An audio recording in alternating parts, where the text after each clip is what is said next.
Hey guys, my name's Angelique Morgan. I go by Angie. I'm a recent graduate from Texas A&M International University, a Division II school in Laredo, Texas. I'm just here to speak about basketball, myself, and just my journey through the years of being a collegiate basketball player. Okay, so since you're a recent graduate, you've been through the process. What surprised you as a first year player about the difference between college ball and high school ball that nobody prepared you for? So something that was different from going from high school to college that no one prepared me for was the distance of the three-point line. As a guard who didn't really care to shoot so many threes, I preferred to drive, get to the lane, and get to the mid-range. The three-point line is a significant difference that no one tells you about, and especially for someone who wasn't shooting a lot of threes in general. It was a big difference. It made me, change my mechanics, and also my first year coach, he didn't like the mid-range game. That just wasn't his style of coaching. And so it took away something that was a big part of my game, which forced me to get in the gym more, to just focus on threes. And that distance, like I said, it is a really big difference for someone who doesn't like to shoot a lot. So it forced me to be in the gym a lot more, just to work on those mechanics and get used to the distance. What else about the game surprised you as a first year college player? What else about the game surprised you? Yeah, I would say another thing that surprised me was the physicality of the players. The speed I adjusted to pretty well as a fast-paced guard, but the strength of those players is you're coming in as a freshman, maybe about 18, 19 years old, and you're playing against grown women, 22, 23, who've been in the game longer. They've been in the weight room doing the college lifting. It's different than what they teach you in high school. And then someone that's, me, I came in maybe about 135, 140 pounds, 5'5", 5.5 guard, and I got people in my position that are like 5'8", 5'9", maybe about 150, 160, who got muscle on them. And for my position, at least, that's a big difference, especially from my size. So adjusting to the strength, physicality, and just the go that the players have, because they're all there for a reason, and they have something to prove. So definitely that has been a big thing. It's going into my first year at TMU. Okay. What do you think college coaches cared about, and what did you find out that they actually cared about? So you went in thinking they thought one thing, and you actually found out they cared about another thing. No, that's a good question. I know at first what I thought that coaches cared about was getting a player that can just score, score, score. But coaches pick players for it's like a piece of a puzzle. They look at one player for one thing, they get another player for another thing, and it all works, like I said, like a puzzle. So I know, speaking on this past season's coach, the number one thing I know he was looking for was players with heart. If he can get someone who, I tell you, you can be a 6'4" post, and he's like, play the top of the press, guard this 5'2" guard, and you do it, that's the heart that some coaches are looking for. You can hear a lot of coaches say, I'll take the less skilled player, but who has more heart, who has more energy, more drive, more passion to do things, versus someone who's skilled, but they don't really care. There's a big difference. You can work with a group of people who they may not be as skilled, but you can teach that along the way. But you can't coach heart, energy, and effort. Those things have to come from within from a player. So coaches they don't really care. Like, they want a skilled player, but if you have those other intangibles, you can't coach that. You can't beat that. I have a question. What made you decide to go D2 versus going D1? Because you had more D1 offers than you actually had D2 offers. So, from your perspective, Yes. what made you choose the D2 over the D1s? Because that's rare. Yes.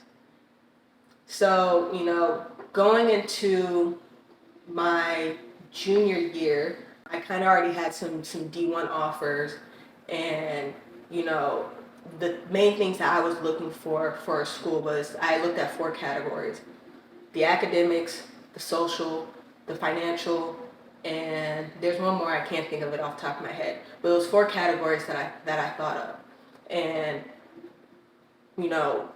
you're a student before an athlete, so the academics was the most important for me. So do they have the major that I want?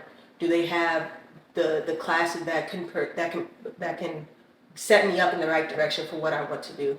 And another big thing was location for me, the size of the school. A lot of the schools that the D1 offers that I had, the location and just the setup of the campus of things that I may need nearby, like a Walmart and HEB, those stores that you normally go to. You got to look at those small things. And the thing that I liked about TAMU was how small the campus was. Everything was right there, from my dorms to the gym, to the gym to the classroom, from the classroom to the cafeteria. It was all right there. And just the area reminded me of home for me, which is Killeen. And I really liked that. And then, looking at the social side is, me, I didn't really care to get out too much. As long as it had the basic things that I needed, that's all that mattered to me. And then, does the money line up? Are they going to pay for your school? Are you going to leave school with a free degree in your back pocket?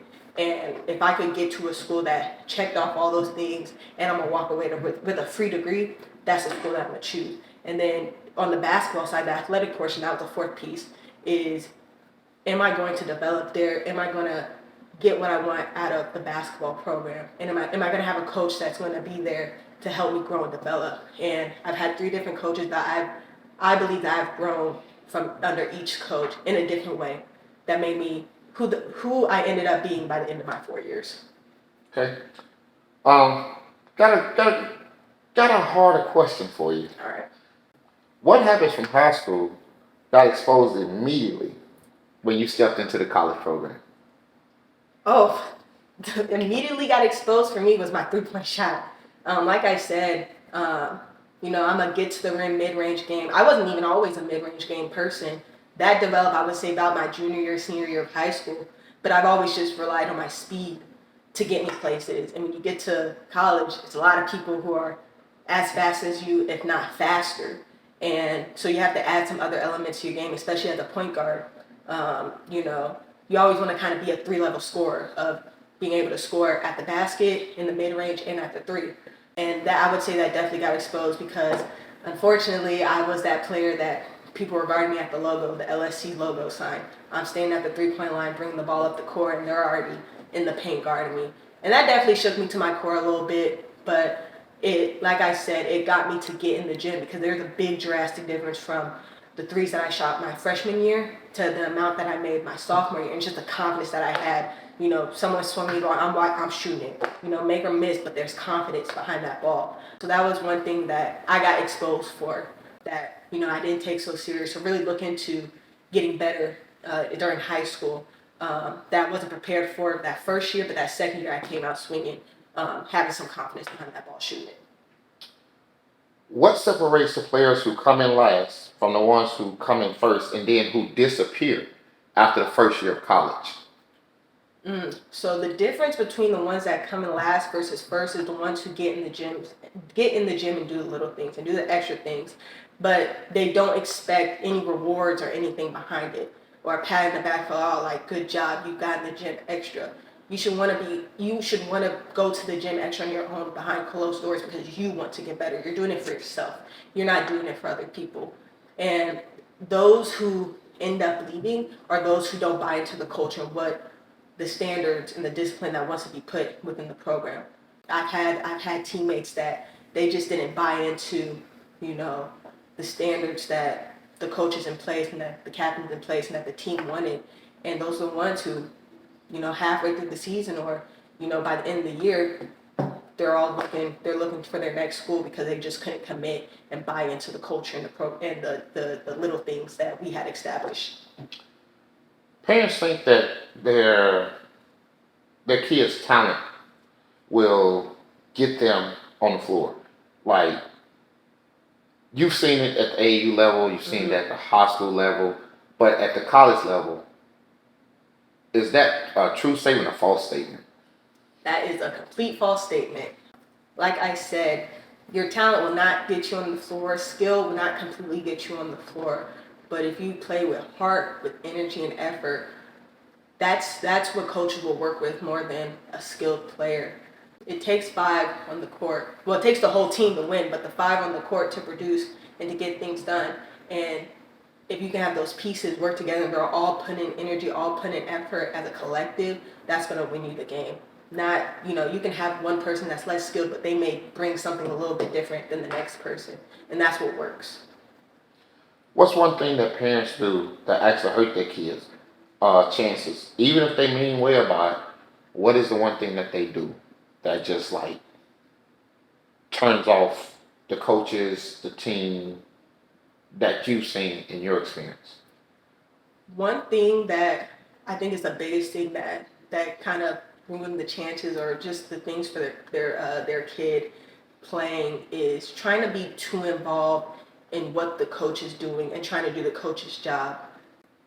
Be a parent first and foremost. Let the coach your kid. Don't be a parent and a coach because it never works out. If you're a parent, support your kid because that's what kids need at the end of the day, especially in college because you're dealing with a lot more things than just basketball. You're dealing with the basketball side and then learning to grow up on your own. So parents, stay out of the trying to teach a kid, tell them what to do, or trying to give suggestions to the coach and like, hey, I think my kid needs more playing time, or you should do this, do that. The coach is the coach for a reason. You be a parent, so just keep it separate. From your experience as a player, how fast do coaches figure out who they can trust and who they can't? The time of when a coach figures out who they can trust and who they cannot trust is it's not too fast, but they can tell us. I would say within the preseason, you can see who a coach trusts more than not. I know, speaking on my junior year, I would say based off of when my coach selected who the captains were and who were going to be the captains for the year, it was within the preseason. And it's like, oh, well, how could she know which two players to pick? But she knew based off of, the workouts, the extra things, the community service, all those things that she probably looked into. It was pretty fast. A coach wants to have players that they can trust that's like their right hand man, but within the team, within the locker room, because having a good locker room is very important in college. And so it's pretty fast when a coach can figure out who they can trust most with, being the voice for the team. What does being coachable really look like at the collegiate level? Not the social media version or not the mom and pop version of what coachable looks like. What does it look like from the collegiate level? Yeah. So what being coachable looks like at the collegiate level is as simple as this. You get pulled out the game. Instead of walking past and not shaking no one's hand, your coach reaches out, gives you a high five, and he has something to say to you. You don't just walk past them. You stop, you look them in the eye, you be receptive to what they're saying, and your response will be, yes, sir, yes, ma'am, yes, coach, I got you, I got the next one. Not an excuse. Coaches do not like excuses, and that is not going to fly at the collegiate level.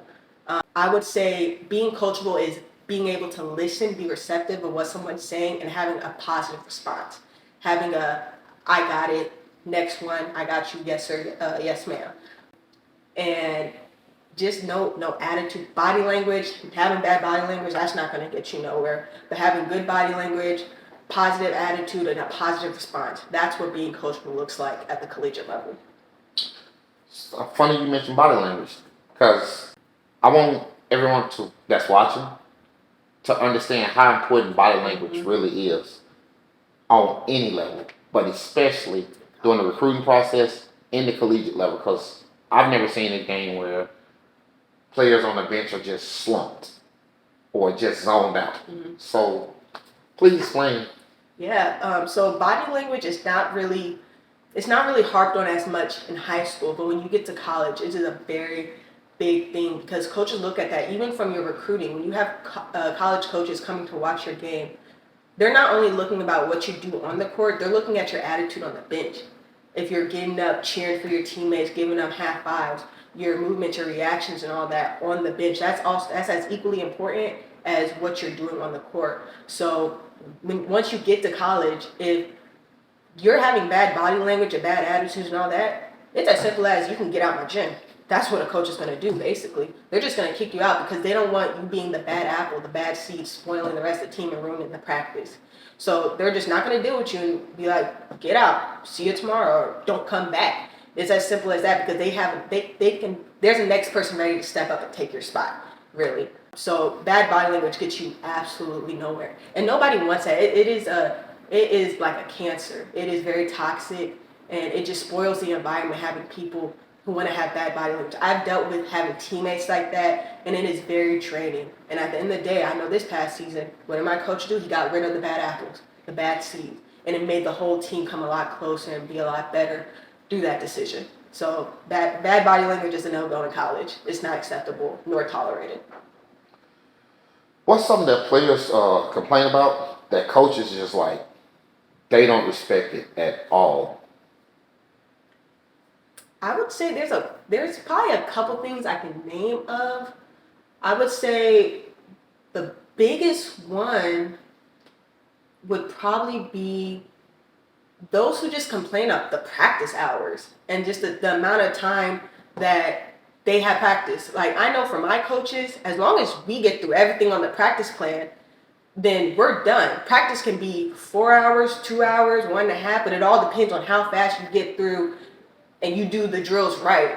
You know, we could have a layup drill, we got to make a certain amount of layups, but if it keeps taking you more and more time, that's your fault. It's not the coach's fault because he has a practice plan that's, you know, an hour and a half, but because you keep messing up, you're dragging practice out for hours. So those who complain and say, oh, coach is making practice so long, it's so long because of you, because you're not doing it right the first time. And we've dealt that. We've had some short practices that coach is like, hey, I got an hour and a half practice plan. Next thing you know, we could be there for 2-3 hours because we weren't getting things done right the first time. So I would say that's it. Now, here's a question that I hardly ever hear anybody ask, but I'm gonna ask it. Players that are like stars in high school, I mean, they're like absolutely the man, absolutely the woman in high school, and then they come to college, but they never see a minute on the court. What is the reason, from your experience, that you've seen that?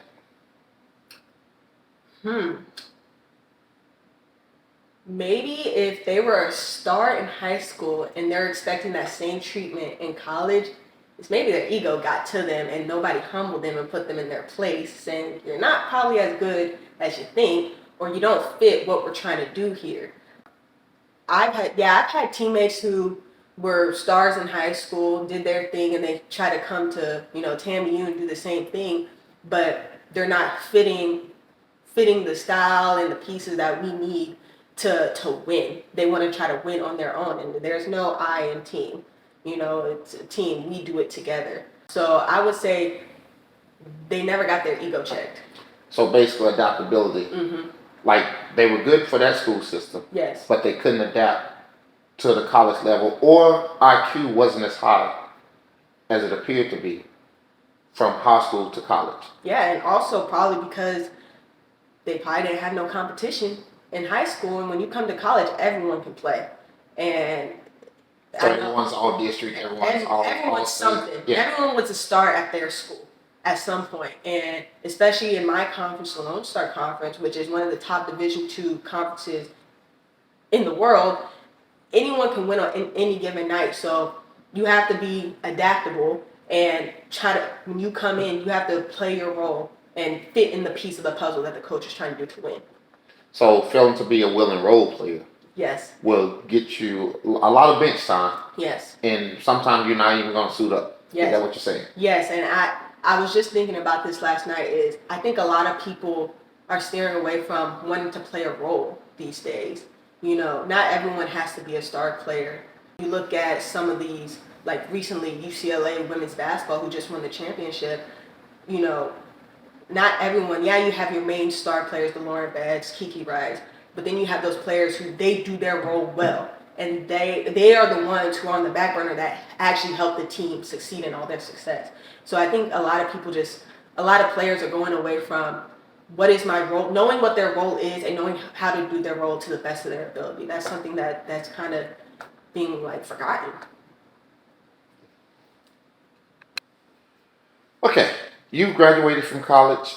You're taking a couple months off, but what are you hoping to do after you get ready to process that you graduated and playing days are over for now?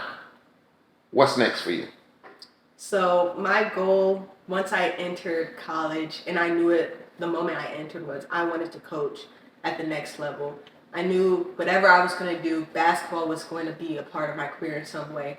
And I think I have the natural knack for coaching, leading people. So coaching at the collegiate level is what I want. You know, people are always like, oh, why don't you coach high school? I don't want to teach a class. I'm just being honest. I don't want to teach a class. I don't want to deal with those students who don't really want to be there. Like I said, I believe a lot of kids in high school, they're only playing because their friends playing. You only have a few handful that actually want to play at the next level, and that's not my cup of tea. I want to be with people who want to be there. Usually, if you're playing in college, you're there for a reason. So that's why I went to coach at the collegiate level. So here's the question. Um, from the coaching side of things, right? How do you know, how would you know if you're out recruiting that a player is ready or they're not ready? That is a really good question.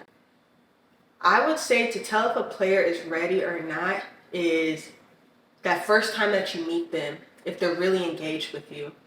If you give them, if y'all share numbers and y'all are communicating back and forth, that the player is not leaving you on red or not responding to you, they're staying engaged in the conversation because they're serious about either interested in your program or just learning more about just college basketball and all those things. So if a player is really engaged and they're not so distant and everything, I think that it shows a way that oh, they're interested, oh, they're ready to play at the next level. So what would make you lean toward one player over another player if their skills are similar, right? Similar skill set, similar stats, similar everything that matters on paper.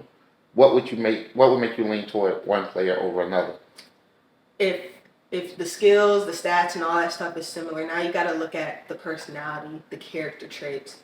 Um, you know, I look back at one of the conversations I've had with my coach on, you know, a player that he was looking at and why he didn't sign her, and it was based off of a simple question: what makes your team different from this year or from this past year to this year?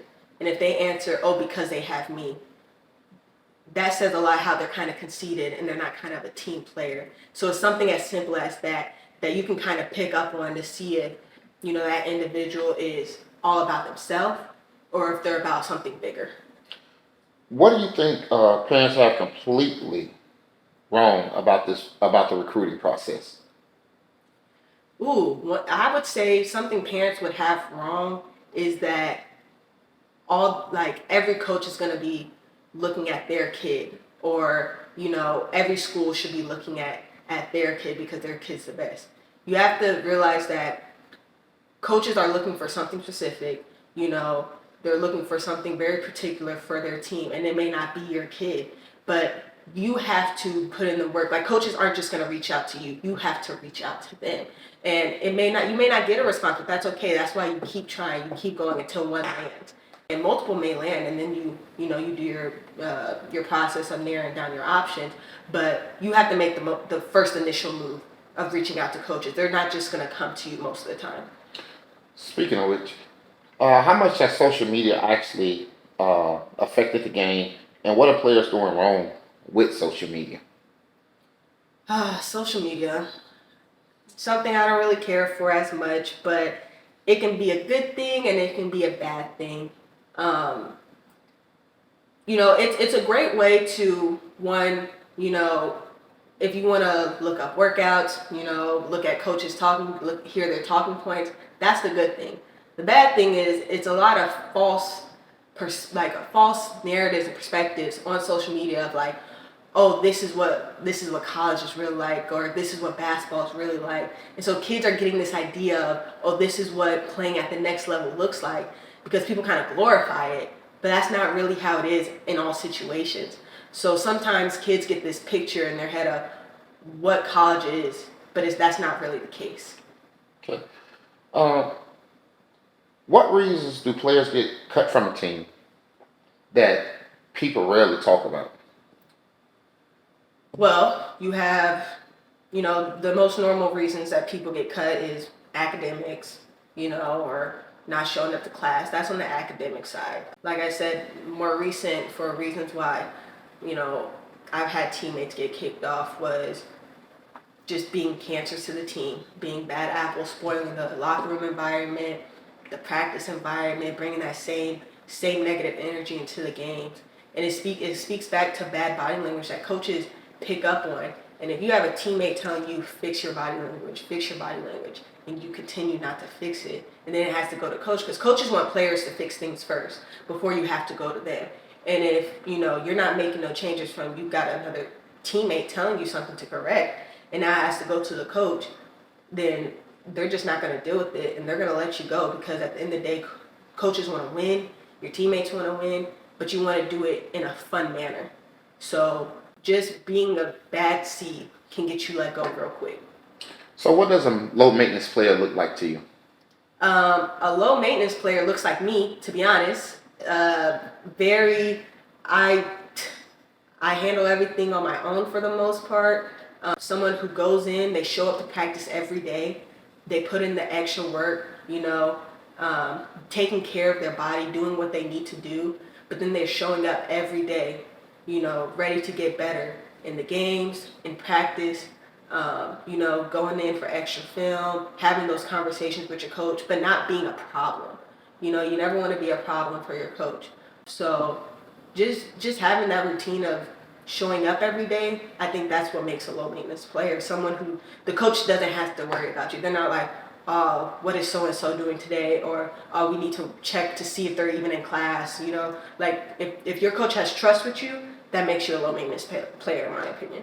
Speaking of trust and respect, what's something a player can do if you were a college coach within the first 2 weeks of practice that can earn respect? I would say in practice to earn respect within the first 2 weeks is if I see you're the first player in the gym. And you don't have to be the last player in the gym, but if you're showing up early, or if you're coming to me and you're like, hey coach, can you rebound for me, or can you work with me on some ball handling stuff?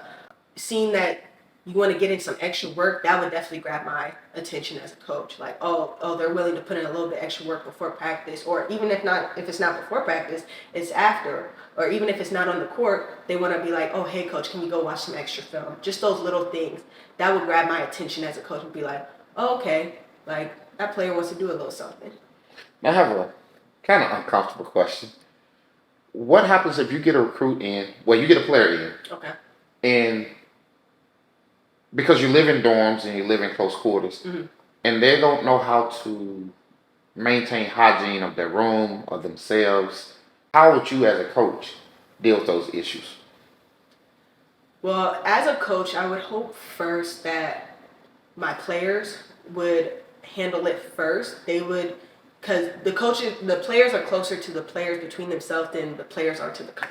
So I would hope that, my team captains would maybe go talk to the player and try to handle it there. But if not, and it has to come to me, just make it a one. It doesn't need to be spread out to others. I'll make it just, pull aside and help where I can. I don't think something like that needs to be blown up bigger than it is. It doesn't need to be the main center of attention. Police it up and then move on, because we're here to play basketball.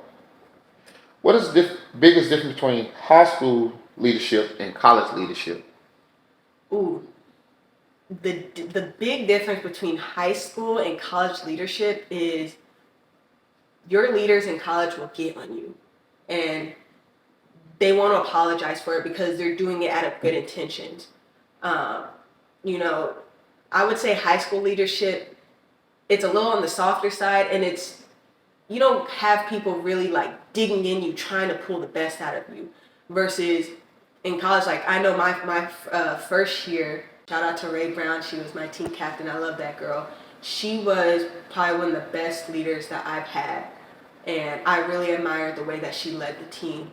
And she didn't just say things. She also she put actions to what the things she was saying, and that goes a long way. Because if you look up at your leader and they're doing all those little things, those extra things, you admire that, you look up to that, so you want to do the same thing. So it's having a good role model, and I think that's the key difference. Is in college, they're not just saying things to say things; they're putting action behind what they're saying. If you could go back and talk to your high school self, what would you fix immediately? Little high school Angie. Oh man. I would say, because I think I've grown and developed in this, I feel like I've always taken hard coaching, but I think with the hard coaching, I was also hard on myself, and therefore, I would get emotional with it. I've always been a pretty sensitive person, but I would tell myself, just take it in. Don't let it affect your emotions and get you so emotional to where it throws you off with what you're doing. So, I would just tell myself, take your 3 deep breaths. That has definitely been the biggest help for me these past 2 years of taking 3 deep breaths. It's a game changer. If you're feeling yourself getting a little anxious or a little stressed out or your heart's starting to race, if you take your 3 deep breaths to calm yourself down, to refocus, that is what you need. Okay, so if you become a college coach, how big is community interaction going to be for you and your team? Like community service, volunteer hours, interacting with boosters. Like, what would that schedule look like, and what does it mean to you? Yes, community interaction is very big. My time at TAMU on the women's basketball side, we've done a lot of community service on campus, outside of campus. And it is a big game changer because you're building those relationships with people outside of campus that you want those seats filled in your gym during game. You want to feel that love and support from your community. So if you have those interactions, you're building those relationships, they're going to want to come to your game. They're going to want to maybe fundraise and help you out with some things to get extra gear and all that stuff. But just having the sense of your community coming and watching your game, it's a good feeling when you're out there on the court, knowing that the people behind you and in front of you and around you are there to support and cheer you on. For players watching this who say they want to play college basketball, what are they not doing right now that they should be? One thing that is probably not talked about enough for that young athletes don't understand, but is very important when you get to college, is the treatment that you do to your body, the recovery, what you're eating, how you're working out, the sleep. All of that is going to play a part in how long you're going to be playing. Going to bed at 1 o'clock and then, waking up, eating some crappy food and then trying to play.